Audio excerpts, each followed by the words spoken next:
Hi everyone, in today's video we will see how to move TradingView chart up and down. Scroll up and down your chart. Okay, so to do you can simple open your chart and then after move to your chart and then simple press on any empty space and then tap and then scroll up or scroll down to move your chart. Here you will see I will easily do it.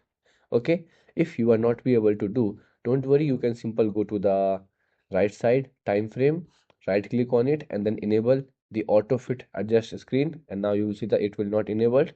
So again go and then disable it. After that you will find that you will easily able to do this on your chart screen. You can easily move up and down your chart.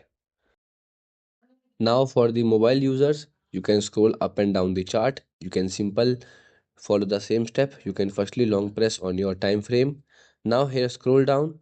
Sorry, here you can click on auto fit data to screen and then disable it again.